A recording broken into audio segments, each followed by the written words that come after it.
Stephen, one of the natural questions I think that people often ask is what leads a person to become an artist? So, is it, in your case, I can ask the question, what led you to become an artist, or was there a specific event that seemed to trigger a thought that you might? Well, I thought about your question a bit already, Ian, and it had struck me that very young I was interested in making things. I mean, just to situate my youth, as it were, my parents from both families were relatively new immigrants to Canada. After the Second World War, a lot of people built homes. They built their own home, they built another home, they often bought land, and there was a whole ethos of do-it-yourself, sort of popular mechanics, Autos mechanics, were books that were still in my parents' place. Now that, basically we're talking more about my grandparents, my mother's family and my father's family. In fact, that's how my mother and father met. Both grandfathers were building houses on Eastville in Scarborough. And certainly that continued in my parents' home. I mean, my father did believe very much in keeping my sisters and I busy. I mean, there was just no sort of idea of just you to be sitting around not doing something. Here, go do this for me, go do that. So we both all three of us got very much trained in doing things, and I enjoyed doing things. Our swing set wasn't necessarily a store-bought swing set. The garage was built by my dad. And my mum, I should say my dad and my mum, because my mum actually worked a lot with my father on many of the projects. They also had how can I say this, kind of a pedagogical streak avant la lettre, because my mother became a teacher, but she didn't start as a teacher, but she did have this thing of sort of like lining up the three of us and saying, now this is how it's done. And so she kind of, there was a kind of pragmatic approach, get everybody settled. And of course I was the eldest, so I loved to get it right. My sister Anne would be quite willing, and my sister Lisa just didn't think we were talking to her or something like that. She was off in some other dream, which was fine. I mean, she learned to do stuff in a different time, but certainly we all did get this kind of training. And so I think that the sense of making, I organized my two sisters to make birds' nests for birds. Like, birds didn't know how to make their own nests. So definitely from a very early age I was interested in making. In fact, though, when I went to university, I went into art history. I noticed that your other question deals with art history, and in fact art history really fascinates me. I am very interested in it. And my first couple of years at York was in art history. It wasn't in studio. You were allowed to take some studio classes, but there was one class that I thought was just extraordinary, and which in a sense was kind of a pivotal class. It was materials and methods for of the artist, and it was for art historians to know how to make a fresco, how to make an encaustic, how a egg tempera was made. I thought that was fabulous. I thought, what a good course. I liked the kind of chemistry that was involved. And it certainly, I would say, was the pivotal moment when I decided to go into studying studio practice. And I'd already liked cooking, baking, making things. So it wasn't too hard to, make the transition. But certainly, art history has always really fascinated me. I know that sometimes other artists of my age see themselves as contemporary artists, or, dealing with modernism, and somehow everything else before was like, they washed their hands of it. I've never felt that way. So there's a history of making, and when one makes things, one has a purpose, one is actually doing something that has some kind of, I suppose, objective. Mm-hmm. In the case of art, when you shifted from art history, of course, I think would probably have the objective of writing on art history, but when you came to decide to shift over to being a working artist, what did you think artists do? Is so often artists considered to be, I don't know, decoration or useful, useless or something like that. Does art have a use? Well, it's interesting because the first thing that really attracted me again while I was still a student at York was ceramics. I really liked, David Gilhooly was teaching there. Curiously enough, he was incredibly resistant to anyone making things that were useful. I did not feel that way. That didn't bother me. And to be quite frank, he was willing to put up with me. I did make things that were useful. I also made things that weren't, but I didn't see it as such a clear-cut division. Certainly, those were years also when ceramics. I mean, clay has this way of being sort of like the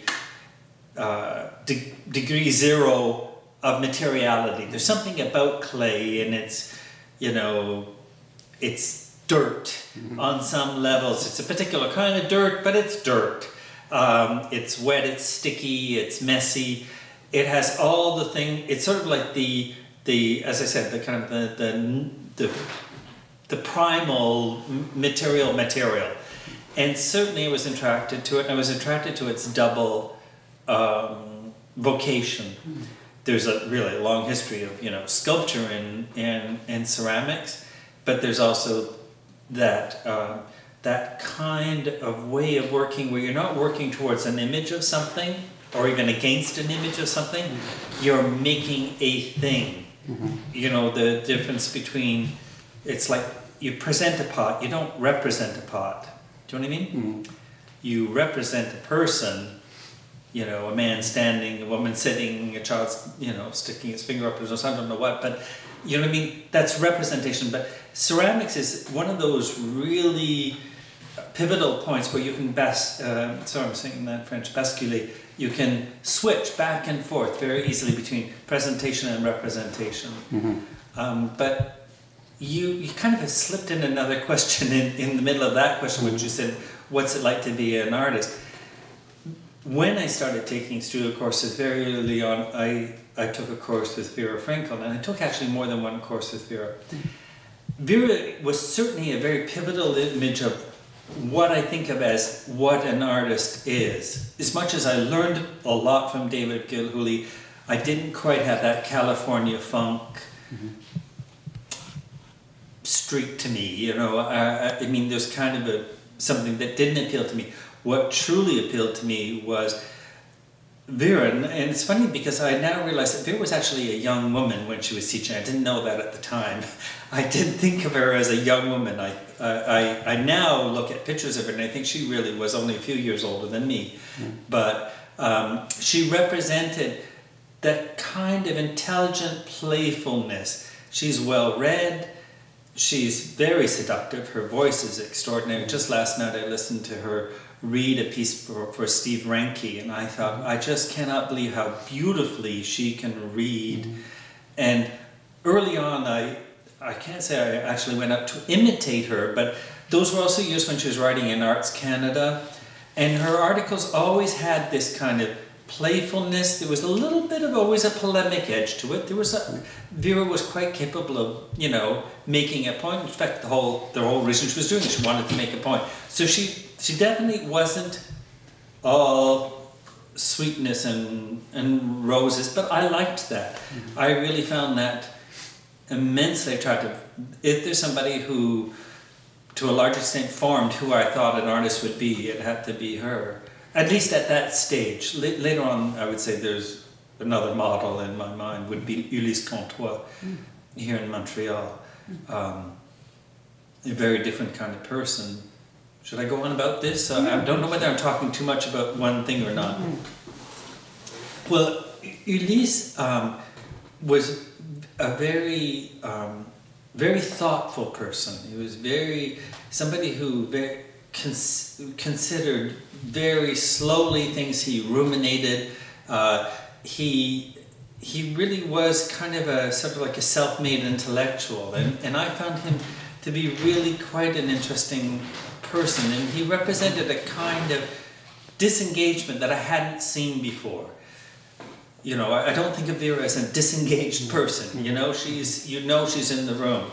Ulysse Cantor was a very different person, but he was somebody who could, a few short phrases at the end of an evening, and you'd think, oh, I missed all that, you know, I wasn't paying attention, you know, and I definitely learned also maybe more from him to take a bit of time and think about what was apparently how things were divided was maybe not really quite how they were divided, or you could at least consider a different way of looking at a whole set of parameters and maybe change the ranking of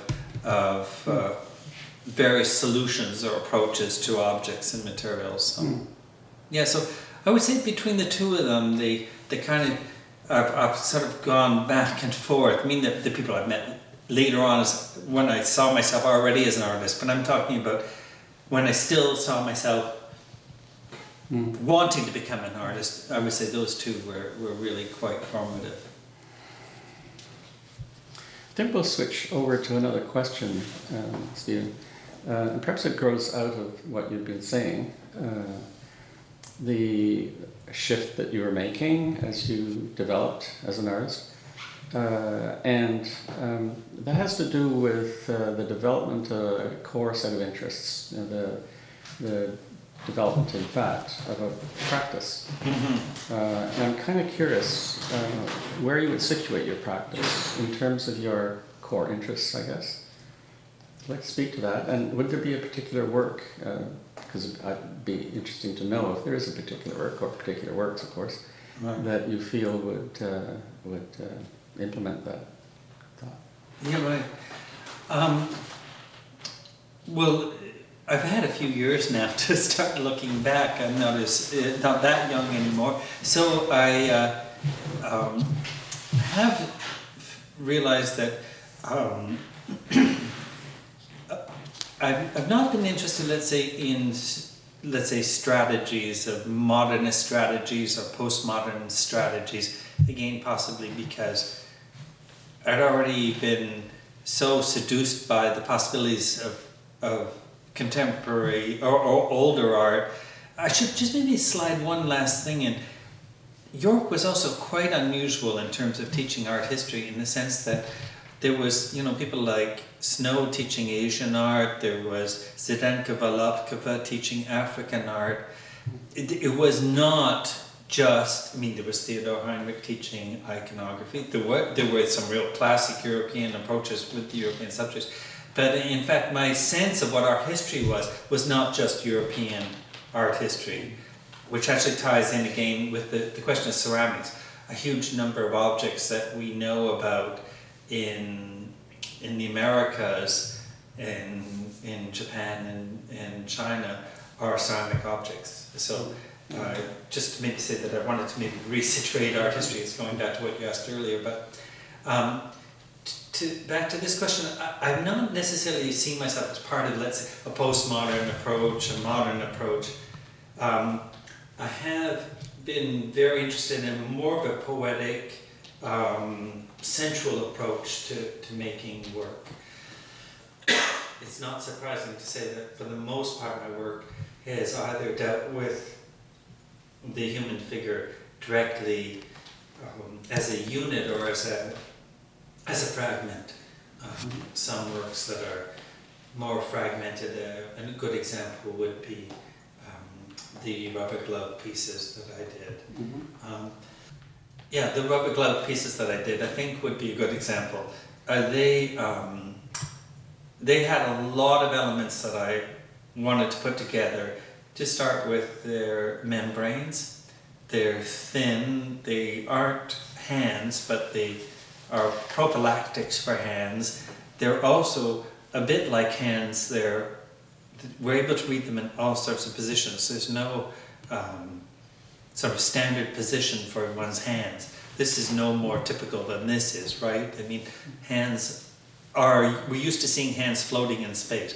And so with those rubber galt pieces, a lot of the pieces take on this kind of lightness because they're in very different positions. And so yes, we're still reading them as hands, but we're also reading them as full bodies. They're like a synecdoche, a part for the whole, or the whole for the part. Is also a synecdoche, but anyhow. So I think that those would be kind of like a key example of my use of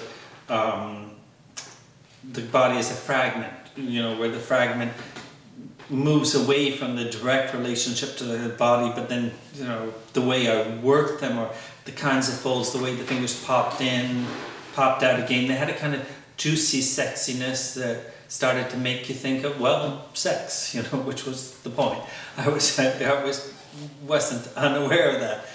The other group of pieces would be, let's say where I've worked the body as a whole, would be the sugar and cloth pieces, where I've sewn rather elaborate forms in various forms of cloth and soaked in sugar water, blown them up with a vacuum cleaner, the blower part of a vacuum cleaner, and they become stiff. So again, there's this kind of thinness, often a membrane, often a fragility, often pushing materials close to the limits of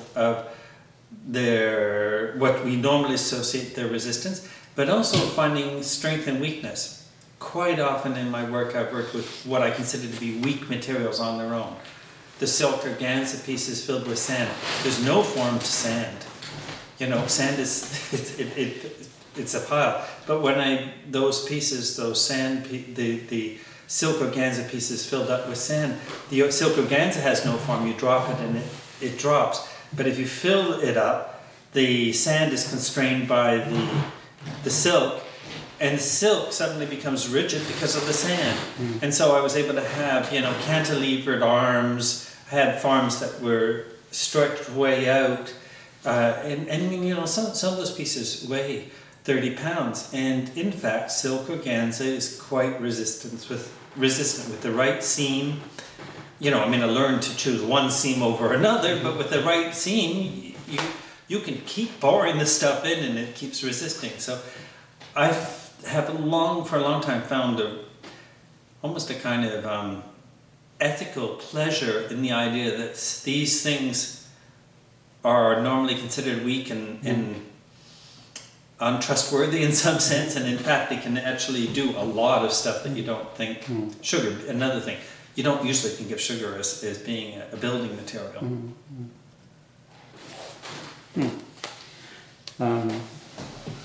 I wonder if you would speak to the piece that you've recently completed in Montreal,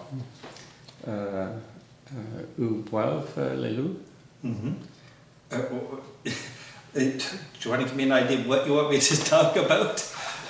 It's awfully wide. Yeah. Well, perhaps that work, and maybe you can talk about the work's genesis, but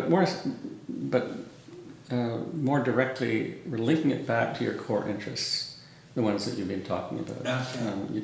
You don't need to describe the whole work if you don't want to, but just to talk about how it since it's your latest work, at least in the public, if we could see just where it situates itself with respect to the large trajectory of your practice. Okay. Well, with Où boivent les loups, it's a group of 5 sculptures on the Rue Jean Mance between Sainte-Catherine and René Lévesque. I had a number of things that I wanted to do with those pieces. There were very few constraints by the committee. I should say they wanted us to somehow respond to the vocation of the area, which is the Quartier des Spectacles. So, but that's pretty wide, and you can cover a lot under that umbrella. I was interested to a certain extent in going back to works that I had already done and doing a kind of resume. To a certain extent, there's a retrospective quality to those works. but I was also really particularly interested in moving the goalposts a bit of contemporary public art, particularly in Quebec, but not exclusively. I mean, it's pretty true for the rest of Canada. There is a very strong tendency to move towards a kind of design, slightly architectural approach, partly because figuration causes a lot of problems for jurors. There's always this sense of representation. Who are you representing? Are you representing everybody? Have you represented everybody? It's enough to make an artist give up on the idea of figuration. You know, the public space, you know, is there one of this, one of that, one of the other? I'm not, how can I say this? I'm not resistant to the idea of the betterment, you know, in a larger sense of social justice. That's not the question. The question is that kind of thinking that every figurative piece has to be representation of a constituency, I think is actually, to a certain extent, it sells the public as not being subtle and not being complex. It reduces the public to a kind of cardboard figure. And that's sometimes what happens if someone actually goes ahead and does something that's figurative. Or the other possibility is to go through the kind of visual icons, you know, things that already exist. If you take a Walt Disney figure, it's kind of okay then, because you can be ironic about it. The idea of going straight forward for inviting and maybe even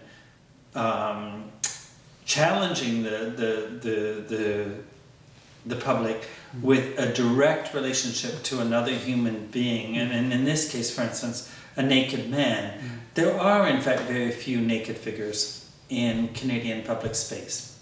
Very, very few. Here in Montreal, there is the David Altemet piece on Sherbrooke in front of the Musée d'Art Contemporain, Musée des Beaux-Arts, sorry. But David's pieces, there's sort of there's lots of accumulations of things, hands, feathers, whatever, so that to a certain extent his nudity is almost he's almost not nude.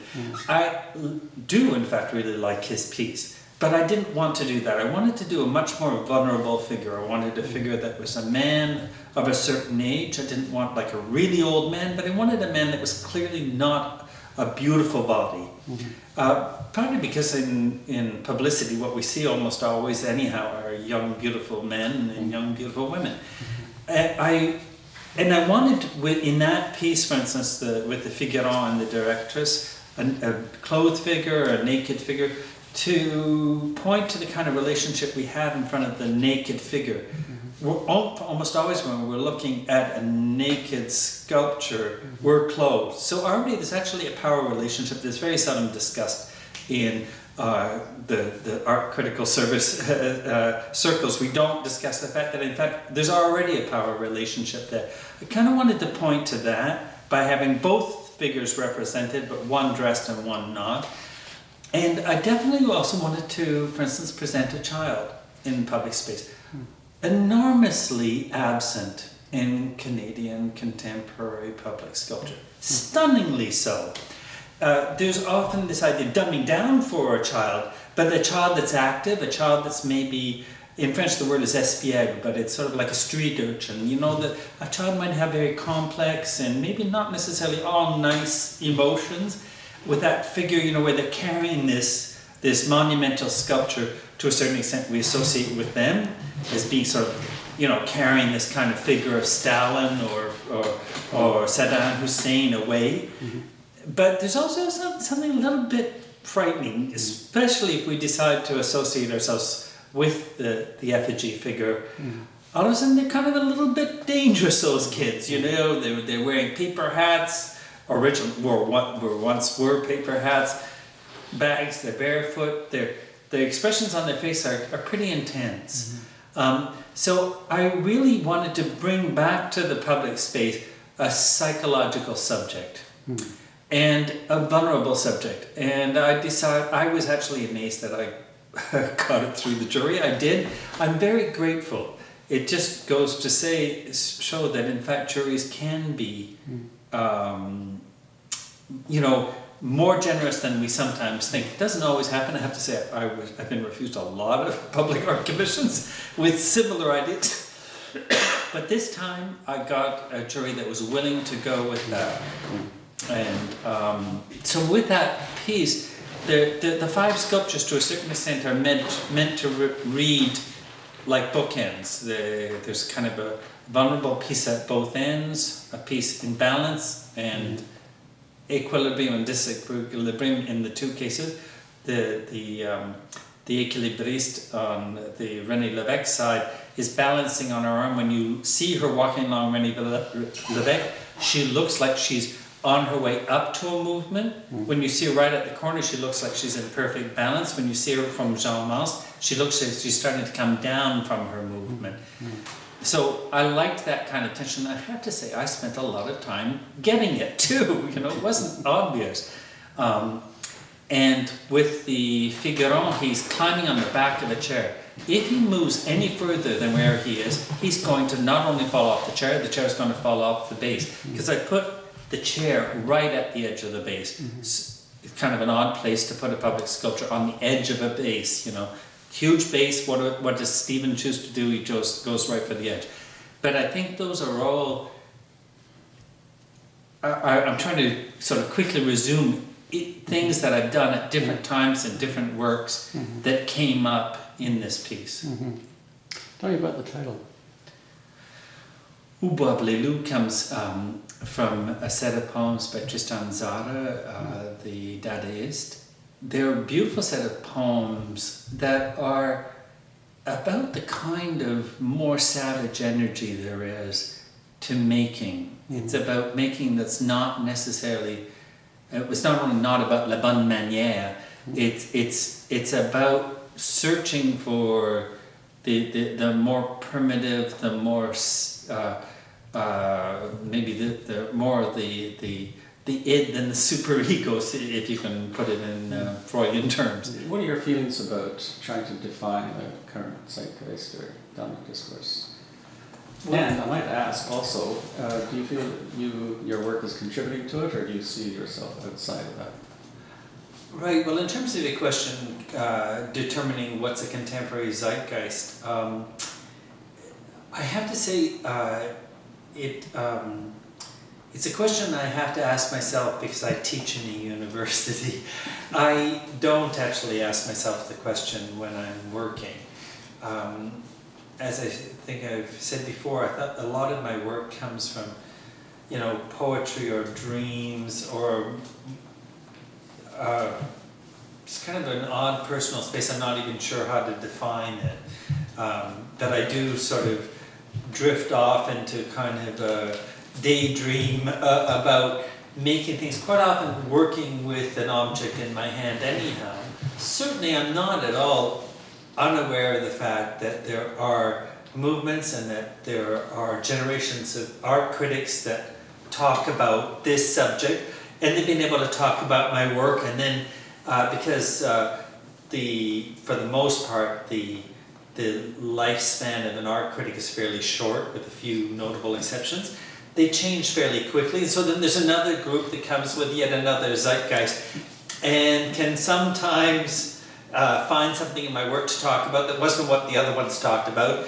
So yes, I'm aware of that, and I'm certainly aware of it teaching. There's a real tendency among graduate students, whether it's doctoral students or master's students, to want to know what's the thing. Also because at l'UQAM I have for a number of years been working with the Programme ici, which is a program of the visiting artists, or excuse me, the visiting artist series. A number of times when we've invited people, particularly if we invite somebody who's in a position of power in the art world, usually the second question they're asked by some very eager student is, what's the next best thing? I mean, it's framed in different manners. So yes, I think a lot about the question because I'm paid to. But it's not something that drives specifically the making of my work. It certainly drives the reception of my work, and I'm not at all naive about that. I do know that there are movements, you know, we've got through the body, we're now into the public space, and you know, there's now that movement towards, you know, art meeting dance. It's really very, very strong, and I can see in ways I can respond to some of it. I do want my work to be thought about and talked about. I find that perfectly charming when people talk about my work and I see my name in print. So yes, I like that. I'm not willing to spend a huge amount of time working on being part of the zeitgeist, but I think that you can give them enough that they'll run with the rest. And so that's been my relationship to figuring out what the zeitgeist is now, what it's going to be. There's also that funny thing, you know, where there are movements of ideas and they really do start in sometimes very strange places, sometimes with very strange artists that are, you know, they're not necessarily informed as artists, or they come back to making art in a tangential manner. But there is this symptom where, you know, every idea gets itself worked through various master's programs. You know, once it's made it through right across end to end of North America, you can generally be sure that it's worn itself out by the time that a master's student is quoting you the thing. So there is that also sense of separation. It doesn't mean that they're not important ideas. They are, because they're just as good as the other set of ideas, but they do change. And I think that one should be careful about, or at least for me, I found I don't know about other people, but for me, I need to be careful. I keep a rather distant relationship to that. I don't ignore it though, and I'm not naive about it. I do know that you need people to write about your work. I love your description of the zeitgeist being a revolving door. But it does lead to another question that is, of course, quite different, and that is, how do you move from one body of work to another? You can talk about that. Well, I think that quite often moving between bodies of work, quite often I go to drawing. A lot of my drawing is not preparatory. A lot of my drawing is a form of resume of ideas. Sometimes I do drawings of things that I don't have the time to make in a sculpture. A lot of the work that I do in sculpture requires a fair bit of, there's a lovely French word for it, préfiguration. You know, it's a form of, it's more than just preparation. It's about really conceiving, you know, how everything is going to change with each stage. That can be tiring, particularly for somebody who teaches as well. And so I often come back to the studio, and quite often drawings come after the sculpture, not before the sculpture. So there is, to start with, drawings work as an intermediary zone. Sometimes they generate ideas for pieces, but for a large part of the time, they're a foremost of diaries for me. I've done this thing already, I then have put it down, try to block it in the drawing. But the other thing that I have noticed, now that I've got a longer view of how I work, is I almost always come back to working with clay. I don't necessarily make a new body of work in clay, but I think that the possibility, for instance, of working clay from the inside out, its relationship to breath, for instance. You know, there's this way you can cajole a membrane of clay from the inside out to form a piece. So you're not forming in the obvious way of I'm sticking a piece of clay here and another piece of there, or I'm carving it. You're working with the materials and letting the materials, you know, work with you. I actually brought this easy, and to just show you, I mean, it's just an example. I wanted to talk to some students about the fact that you can form clay from the inside out. And I mean, this is like a standard in ceramics, just about everybody does it. You just take a ball of clay and you start pushing from the inside out. You keep pushing until the clay starts to break on the outside surface. The membrane of the clay is still smooth on the inside. You haven't gotten broken all the way through. But with a certain amount of subtlety, you can make this wall thinner and thinner and thinner, and keep pushing those cracks. The cracks are still there, but you haven't got all the way through. The piece hasn't started to split apart. I like looking at how different clays react, and I mean what I was trying to show my students, and I've learned now to explain less and show more. It's where I am more effective. I know that now, that I can demonstrate a nuance between two materials, 2 clays, 3 clays. I pick up 3, I do this 3 times. They all crack in a different way. They all give different swelling to the clay.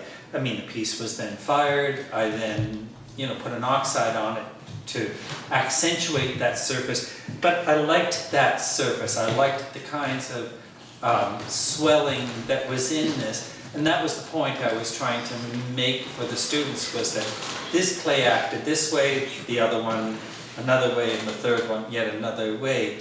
So I guess I was just trying to get to the point where, yes, I come back to clay quite often as a way to, well, maybe not, it's not therapeutic. I don't want to say it's therapeutic for me, because I don't think that's what it is. But I think that I can do things very quickly with clay. I don't need to think. I can make a piece like this not looking. I can be talking away and doing it, because I let my hands sort of move along. And that often opens up ideas for me, or I make small pieces out of clay and fire them. I know how to do this, so it gets done quickly, and then they may switch to another material. And this is not ultimately all that different than the silk and cloth pieces soaked in sugar water. There's the seams are here, the structure is there, the force is coming from the inside out. The piece is frozen at some point, either because it's fired or because it's dried out. There's a lot of stuff that I can still find in either drawing or working with clay. You've referred a number of times to theoreticians, or to the whole context of theory that develops around the arts. And an inevitable question is, do you read theory, and to what extent is theory important to you in your work? I don't read theory as much as, let's say, Michelle, my companion, does. But we've lived together for a long period of time, so eventually I read almost the same things as he reads. I definitely am quite intrigued, in fact, about reading theory. I find it, because I read it somewhat at a distance, so I find it fascinating.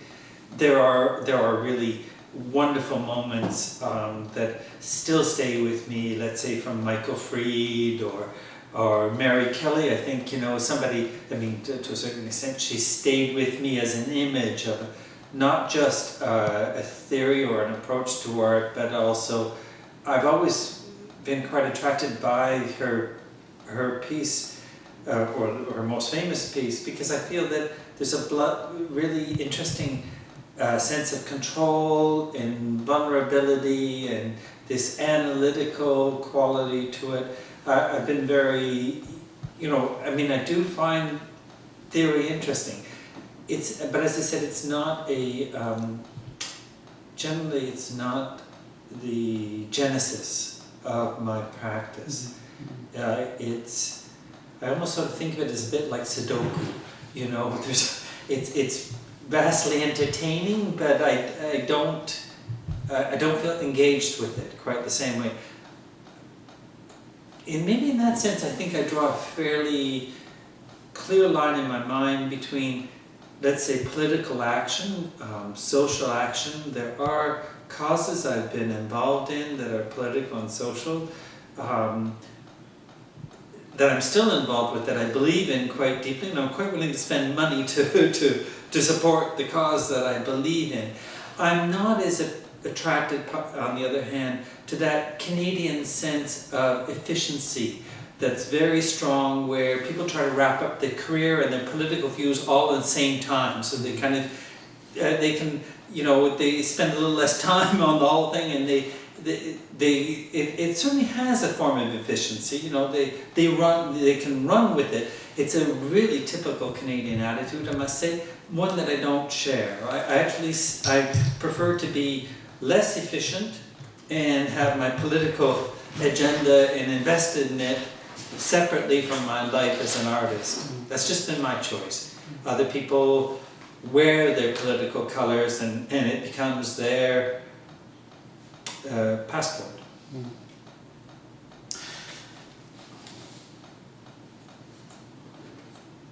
Pink cheeriness to humor, nastiness, and sex.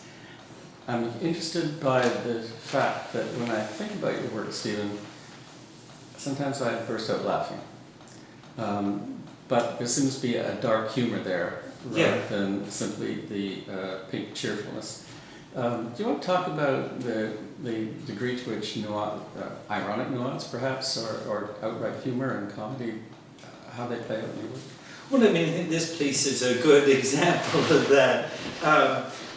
It's Sailor's Delight. I think I mentioned to you earlier both my grandfathers, but my paternal grandfather was in the Merchant Marine during the Second World War. He worked as a baker in the Merchant Marine. So he was baking on a boat. To start with, I found that really a very fascinating possibility. It makes sense. Someone's got to make the bread, and they can't leave with that many loaves of bread when they're crossing the Atlantic, whatever direction they're going in.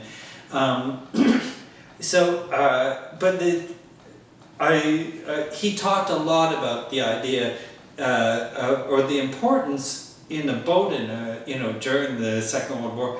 Every square inch was counted, and they had a very small bunk bed. They had one suitcase, and he learned to fold his clothes very carefully. In fact, he taught me how to fold shirts so that they don't crease, and he also talked about rolling socks and underwear into tight little packages so that they could be fit into a very small space. And this piece, actually some of this material comes from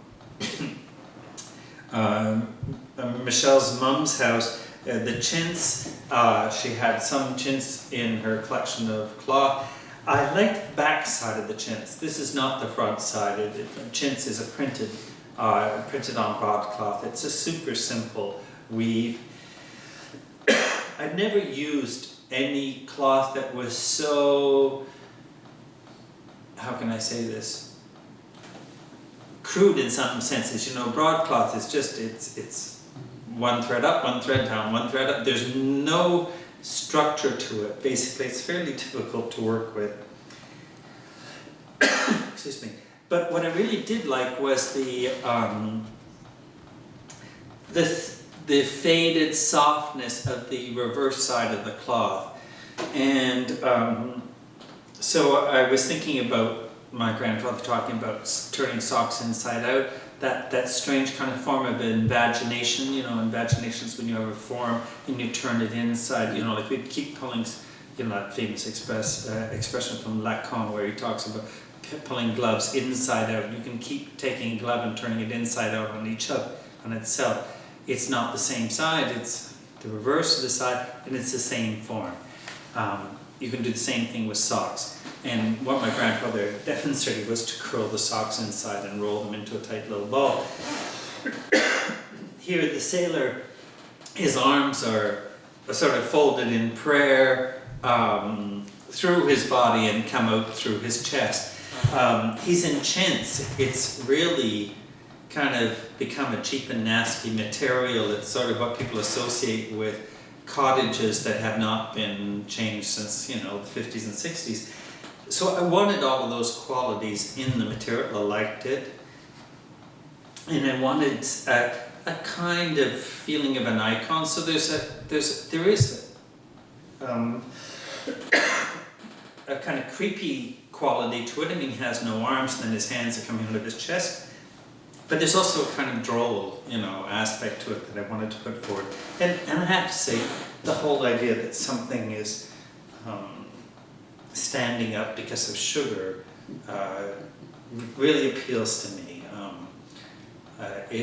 Some people, I know the first thing they say when they find out that it's in sugar, they say, well, you know, does it attract mice and cockroaches? Actually, it doesn't seem to for some reason. I don't know why. But I like the fact that it causes that kind of discomfort.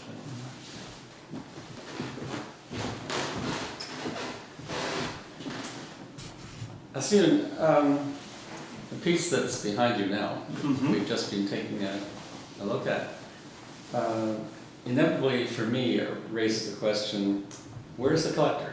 Because this is such a beautiful, amazing piece. Here it is in the studio.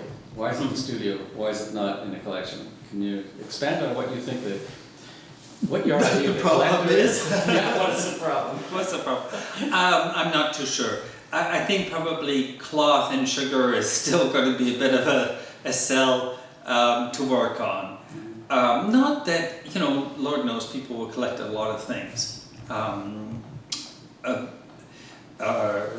certainly, you know, things have changed a lot in Montreal. I mean, when I first moved to Montreal, there were very few collectors. Now, it's quite remarkable. There's really quite a large group of collectors who are really quite serious, who create funds and grants on their own. Gilles Verny, François Rochon has, you know, given money to young artists to do video projects, specifically video projects. So, I mean, in a way, I had read Cultural Excursions. There was a book about the whole development of culture in the United States, the relationship of culture to department stores, culture to art fairs. Where did people first see culture? Sort of like, remember in Toronto, you could see art at, it was at Eaton's, wasn't it? No, at Eaton's. And anyhow, the book that I read, Neil Harris, talked a lot about the growth of Chicago as a big cultural center, sort of an alternative to New York, neither Los Angeles nor New York, but the importance of Chicago. And in a lot of ways I feel that I'm living through the same years that he was discussing for Chicago here and now. I do feel that within my lifetime I've seen the transition where a number of institutions have developed, and there's now this other layer of collectors that have a larger range of interests. Certainly I would say for the most part their interests are clearly with a younger group of artists because they see it in the form of a trajectory. I don't feel that old, but I think that there's a sense that my trajectory is already well planned or well mapped out. I think I've succeeded in surprising people, for instance, with the public art project. To a certain extent, I'm sort of a victim of my own success or strategy in the sense, although I didn't think of it as strategy, but quite often one exhibition does not look like the last. So people are used to being surprised, so I can't actually succeed in surprising them more than they've already been surprised already, do you know what I mean? So I wonder whether this maybe has worked against me. I'm not too sure. I'd be delighted though if somebody, you know, takes it home. I have no resistance to it. What I do tend to sell a lot of are drawings. I do know that people are quite willing, within that that that range, particularly because most of my drawings are smaller, these two are actually quite exceptional. In my larger productions, and if you can say it that way, I tend to make smaller drawings. Almost all of them are made in sketchbooks, and so they do have this capacity to move in a way that these things that I make don't. But yeah, no, I just, you know, I can see it happening. For some reason it hasn't come my way, but it has come. The art system. The art system is an institution and has many ramifications, and I wonder if you have any thoughts about the art system as it operates in today's world. Yeah, the art system. I lived for a number of years in New York, and I also have spent long periods of time in France. I had taught for a year in one place and a half a year in another place, so at one point I had a stretch of being in France quite often. Certainly there is that aspect that more things are possible. The possibility that artists can create collectives or start projects on their own and generate things are possible because of either the Calc here in Quebec or the Canada Council in Ottawa is imperfect as they are, and sometimes strange decisions they've made. For the most part, it has allowed artists to act ahead of the institutions. It doesn't take a mayor, it doesn't take a director of a museum to do something. Sometimes people just come up with a good idea and they start it. So that's quite remarkable. Certainly we don't face the huge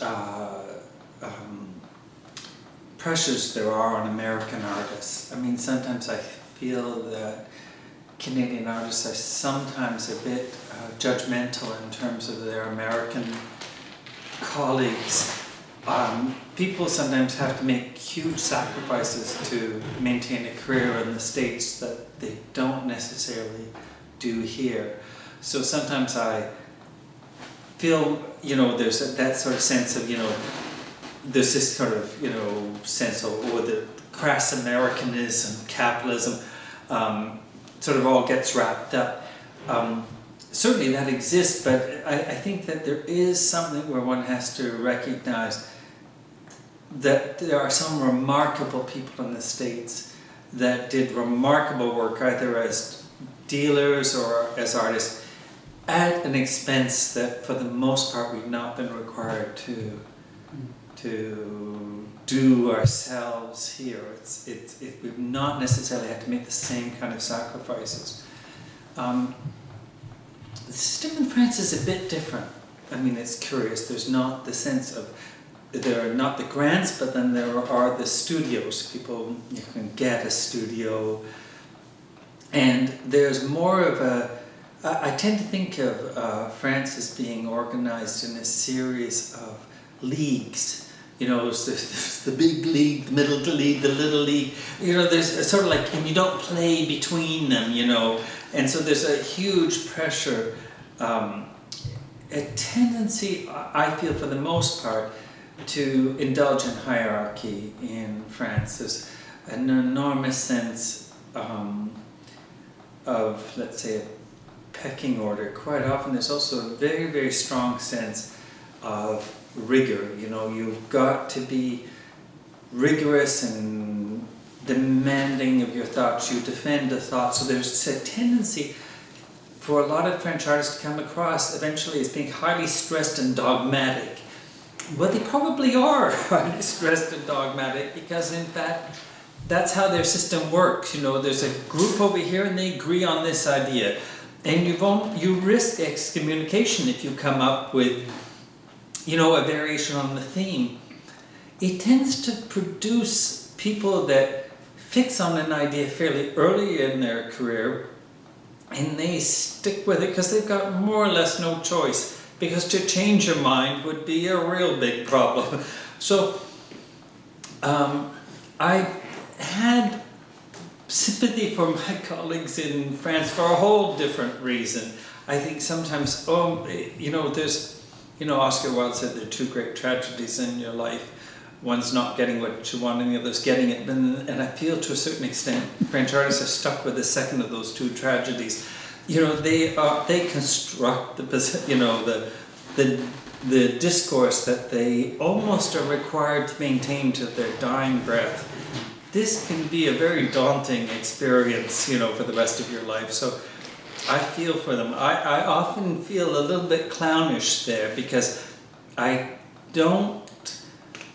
I'm not naturally attracted to hierarchy, and although I don't think of myself as a terrible rebel, I can find myself misbehaving without making too much of an effort. It comes naturally to me. And I am just contrary enough to want to start to needle them, but not to fight with them. I'm not interested in the fight. I'm just interested in poking a bit. So sometimes I think I can be poor company in the end. So I can only talk about those three milieux because they're the three that I know well. Can Canadian artists misbehave then? A remarkably well-behaved group I've never seen. We are actually, I think we could, in fact, and it's one of the great mysteries in my mind is why we are not actually a more joyous and mischievous lot. We do seem to be terribly earnest about things. Earnestness being normally a quality that one would aspire to, but too much of it is too much. Stephen, you were talking earlier about the fact that you decided that you wanted to explain less and describe more in your teaching. Mm-hmm. I'm kind of curious about the years that you've been teaching at UQAM, of course, and the degree to which that's been an enriching experience for the students, obviously, but for yourself as well, in terms of this notion of explaining, describing, or demonstrating. Yeah. And you're going to demonstrate a little bit for us, the process that you've been using here. Do you want to talk about those?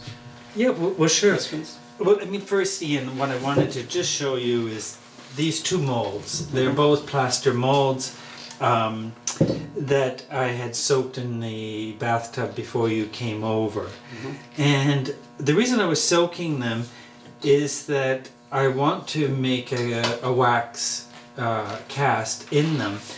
And the real question is, well, what's going to stop the wax from getting stuck inside the mold? How's it going to separate? And in fact, all it takes is just the thinnest layer of water will act as a separator mm-hmm. for the wax. And hence the soaking. Hence the soaking. It doesn't even need to be visible. This one's visible. I took it out second. This one I just took out. But I can start adding the wax and building up layers of wax, and I know that the wax is going to separate from the plaster. Mm-hmm. I'm not going to have wax coated plaster in the end because I've soaked it with water. What I like about that idea, again, I've talked to you about, let's say, the strength of weak materials like organza mixed with, filled with sand, or sugar and water and cloth. Mm-hmm. The cloth, can be cut into a pattern, but it's not going to hold a three-dimensional form. But air pressure, air is, it's gone, you get the pressure. It's real, there are tornadoes, they exist. Mm-hmm. They have enormous force, but in fact, it's not in of itself a strong element until it's put into a situation. And the same thing here. This very thin coat of water will just allow me, when I've got enough of a well, here I can lift it off. You can see, and I'm lifting it off now. I can lift that layer of wax off if I want to. I don't want to because I want it thicker. But I guess what I wanted to say is it doesn't take much. It takes a sensitivity to materials, but you don't need to strong arm them. I'm not a big guy. I'm not particular. I can weld and I can do, you know, all the stuff that sculptors, you know, sculptor 1950s could do. But I also can do other stuff, and my work tends to revolve around those other things. I said to you earlier, maybe the more alchemical part of the material world interests me. And I think that's definitely true. I think that's partly also witnessed by my interest in food. I mean, I'm not a gourmet cook, but I'm somebody who enjoys that kind of range of vernacular bistro cooking. You know, it's there are moments, you know, when you're making a mayonnaise or you're making a hollandaise sauce where it requires a certain sense of precision. As a souffle as well, but it's not rocket science. Anybody can make a perfect souffle, and I find that those things are linked to a sort of sense of agency. I like the feeling that people could, we were talking about the public before, and I was saying that sometimes I feel people underestimate the public.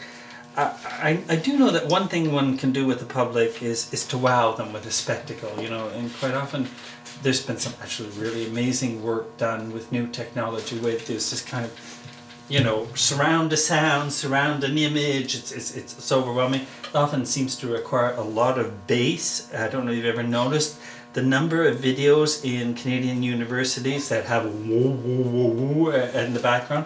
I think there's a trend there. I could write about that too, Ian, but I haven't yet. But a lot of that's about overwhelming you. It's very much about spectacle. And I've often tried to pull in the public on the supposition that if I leave enough traces of how something was made, somebody thinks I can do that. And that sense of agency, the ability to act, is very important to me. So it's not like I'm not listening to all the books that I read because of Michelle. I do actually read them, but and I do think they do enter into my thinking. But I have to say I tend to approach them as confirming something I've already decided a long time ago. But so when you're demonstrating then to the students, what effect does this have, do you think, in the teaching process? Is there something more fundamental that they are experiencing? Well, I think that what I try to do, well, for instance, we have excellent technicians at LUQAM. I mean, I've taught at different universities where the technicians are not necessarily a happy lot. At LUQAM, we're extraordinarily lucky to have 5 technicians in the sculpture area, all of whom are really good. They know what they're doing. I don't. It's not that I want to do their job for them, but I tend to do my own demonstrations in my own classes. They can do other demonstrations too, but I feel that it's important for me to do a demonstration because I've tried to move as far away as possible from that separation of hand and mind. I think there's an enormous tendency to think, you know, that there's ideas and things, that there's hand and mind. There's often that idea, you know, people ask you, which came first, your idea or how to make it? Well, you know, I actually think of the two together, a bit the way a gardener works. You know, a gardener can decide they want to, you know, cross 2 peonies, they can decide to graft one fruit tree onto another, they can decide simply to weed out a row of carrots so that they have bigger carrots, and so, you know, they're removing all these little baby carrots like little abortions and in the spring, and you know, we do all of those things, but the figure of a gardener, I think, is a good one for me because there's a very strong sense of physicality, but there's also a sense of order. There's a sense of order, a sense of relationships. You're thinking always ahead of time. If I plant these here, these will chase away the bugs from these other plants. If I prune this, I'm going to lose this lovely branch, but I'm going to gain so far down the line. It's about a form of negotiation where you're not stupid, you're not mechanical, you're dirty, but you're thinking. That's an image that is important for me to and I feel that that's something I can promote.